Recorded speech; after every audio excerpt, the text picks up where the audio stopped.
The NHL kicks off in North America on Tuesday, October 8th, and here are my best bets.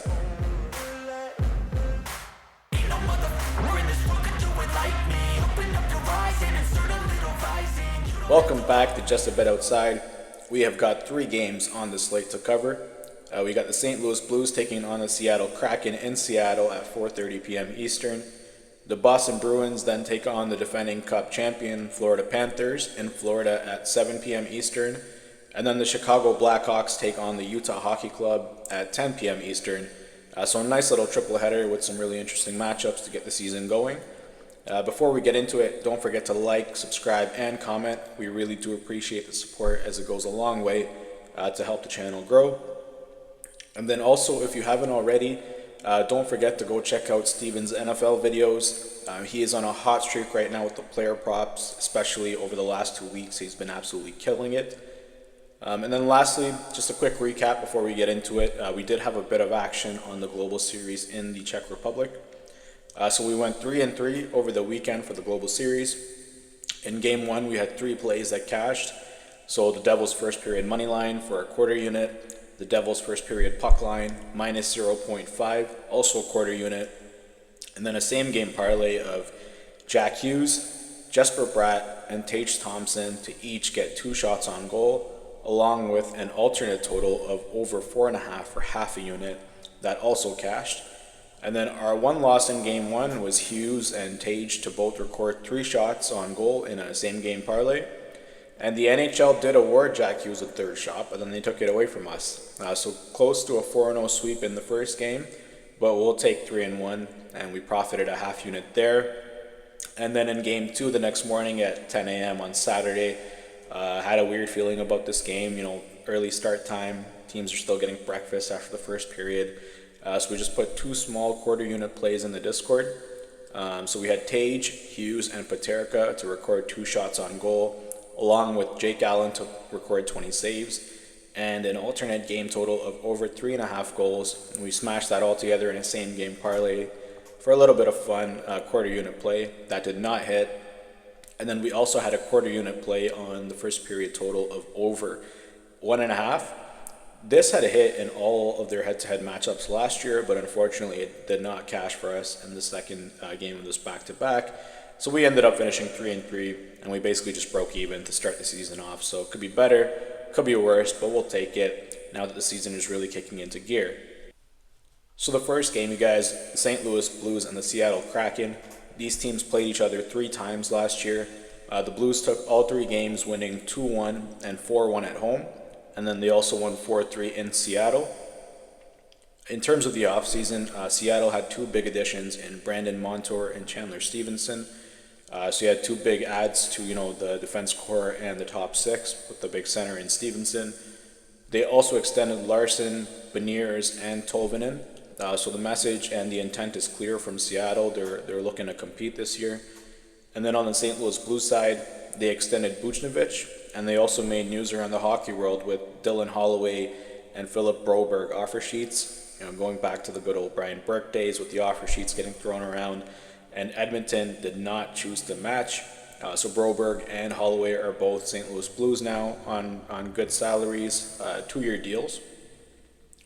And then in terms of the injury report, Torrey Krug is done for the season for the St. Louis Blues, and Jared McCann is day-to-day for the Seattle Kraken. But the books do have Jared McCann props up, so something to monitor, but it does look like he's going to play. McCann was a late scratch in the last preseason game for the Kraken, so just something to keep an eye on. In terms of the trends, there are 3 things that stick out quite a bit. So the St. Louis Blues, they won this matchup in all 3 games last year. That indicates that Blues money line would be a sharp play. I will be staying away from that just because it is the Seattle home opener. All the big additions that they have, these teams come out firing in the home openers, so it is a play that I would take maybe later in the season, but for the home opener, I'm going to stay away from it. Jordan Kyrou, he had at least 3 shots in all 3 of their matchups last year. His line is currently set to 3.5. And then Jared McCann, he had 2 shots in all 3 of their matchups last year. And again, just to keep an eye on whether he will be 100% playing or he'll be sitting this game out. In terms of the official bets, I'm going with Jordan Kyrou to record 3 shots on goal at minus 150 for a quarter unit play on Bet365.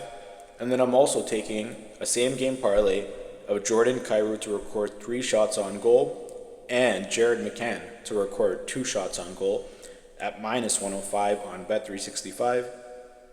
So yeah, one play is a little bit juiced. It's a straight play with Kyrou. You can get that at minus 150. It did hit at 100% hit rate last year between these two teams.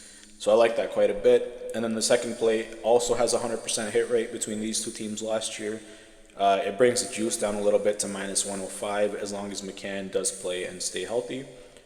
So those are the two best bets for Seattle and St. Louis at 4 o'clock tomorrow. The next game is Boston at Florida. Last season, in the regular season, Boston took all 4 games head-to-head against Florida. They won 3-2 at home. Actually, they won 3-2 at home twice, and then they won in Florida 3-1 and 4-3. But come playoff time, Florida has eliminated Boston in back-to-back seasons. And, Boston will be looking to get revenge against Florida. It seems like Florida will be, raising the banner in their home opener. So a lot of emotion in play here. In terms of the offseason moves, Boston had made some big moves. They added Elias Lindholm and Nikita Zadarov. And they also lost Jake DeBrusk and traded away Linus Ullmark to Ottawa in a deal that brought back Korpisalo. Korpisalo is scheduled to start this game, so if you watched our futures video, we mentioned that you can get him to be the game 1 starter at a nice plus money number at the time that the video was put out. So if you lock that in, congratulations, that will be hitting for you. But yeah, Swayman and the Bruins did agree to a deal over the last few days. He will be joining the Bruins team once he's in game condition. On the Florida side, we always see that teams that win the cup, they tend to lose some important players. So as mentioned earlier in the Seattle game preview, Florida lost Montour to the Kraken. But apart from that, the damage actually wasn't too bad. They lost Tarasenko. Ekman Larson is gone. Their backup goaltender last year, Stolarz, is gone, but it's nothing too catastrophic. They also re-signed Anton Lundell and Sam Reinhart, and they're expecting guys like Samoskevich, I don't know if I pronounced that correctly, but Samoskevich, who they drafted 24th overall in 2021 to take a step forward. And then injury-wise, no major injuries on either side. In terms of the bets, I'm taking a Bruins same-game parlay of David Pastrnak to record 3 shots on goal, Brad Marchand and Charlie McAvoy each to record 1 shot on goal, and an alternate game total of over 2.5, quarter unit play for minus 139 on FanDuel. It is a 4-leg same-game parlay.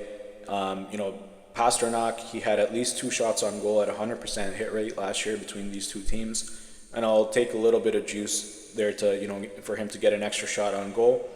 And then Marchand and McAvoy also 100% hit rate between these two teams last year, so I do expect that one to cash, but it's also just a quarter unit play, keeping it nice and conservative to start the season off. And then I've got 2 more same game parlays that I like for this game. So I'm taking Anton Lundell, 2 shots on goal, David Pastrnak, 2 shots on goal, and Evan Rodriguez, 1 shot on goal for a quarter unit, minus 140 on Bet365. And the last one is Evan Rodriguez, 2 shots on goal, David Pastrnak, 2 shots on goal, and Anton Lundell, 1 shot on goal at a quarter unit at minus 125 on Bet365. The reason why I have these parlays structured the way that I do is because David Pastrnak had 2 shots on goal in all 4 of his matchups against Florida last year. So in case he, doesn't get the full 3 and he drops down to 2, then our other 2 parlays are live. And then in terms of Evan Rodriguez and Anton Lundell, both of those guys for Florida had 2 shots on goal in 3 of the 4 games. So I do think that there's a really good likelihood of all 3 of those players hitting their shot totals. Pasta getting 3, Rodriguez getting 2, Lundell getting 2, Marchand and McAvoy, they both got 1 in all 4 of the games last year, 100% hit rate. So by spreading them out in 3 different parlays, we're just making sure that not all of our risk is captured in one, except for David Pastrnak, which if he doesn't get 2 shots on goal, the book can have like 3/4 of my unit. That's all right. So Yeah, it seems like it's a lot, but it's just three plays for 3/4 of a unit. Nothing too crazy. And the last game of the night, we've got the Chicago Blackhawks visiting the Utah hockey team, formerly known as the Arizona Coyotes, at 10 p.m. Eastern. This is an inaugural game for the Utah hockey team, so it should be an exciting one. And then in terms of the head-to-head matchups between Arizona and Chicago last year, they played 3 times against each other, with Chicago winning 2 of the 3 matchups, 7-4 at home and 5-2 in Arizona. And Arizona took 1 of the 3, winning 8-1 at home. These 2 teams were really busy this offseason. Chicago brought in TJ Brody, Tyler Bertuzzi, Teuvo Teravainen, Alec Martinez, Pat Maroon, and also Laurent Brossoit to play 1B with Peter Mrazek in goal. And then Utah traded for Mikhail Sergachev and John Marino, and they also added Ian Cole from Vancouver. Utah has also extended Gunther and Durzi to long-term deals, and they've made Clayton Keller their captain. In terms of the injuries, John Marino will be out for Utah. Nick Bustad won't be back until November, and Laurent Brossoit won't be available, so the net is all Peter Mrazek's in Chicago. In terms of the best bets, so we're taking a same-game parlay of Seth Jones to record 2 shots on goal, Keller to record 2 shots on goal, and Durzi to record 1 shot on goal. You can get that at -147. I'm playing that for half a unit on FanDuel. And then for the first time this season, I'm taking a ladder. Seth Jones to record 3 shots on goal for half a unit at -104 on FanDuel. Seth Jones to record 4 shots on goal for a quarter unit at +240 on FanDuel. And Seth Jones to record 5 shots on goal for a quarter unit at +550 on FanDuel. Why am I doing this? In the head-to-head matchups last year, Seth Jones recorded 5 shots in all 3 games. I don't know what it is, but maybe it's a scheme thing. Maybe Seth Jones just hates Arizona, and hopefully he hates Utah as well, but he's getting 5 shots on goal every matchup between these 2 teams, and if you're getting a +550 number for a 100% hit rate in the head-to-head matchups last year, I'm going to sprinkle a quarter unit on that all day. You know, even if he gets us 3 shots on goal, we've got a half unit play there, so we're pretty much covered. So yeah, I like that quite a bit. And then I'm also taking a half unit shot on the over a game total of 6 at -120 on Bet365. The 3 games between these 2 teams last year ended with 11, 7, and 9 goals. So 100% hit rate on the over. I don't think all those defensive additions, you know, one of which Marino is not even playing, I don't think it's going to make like a drastic difference. So I'll take a chance on that.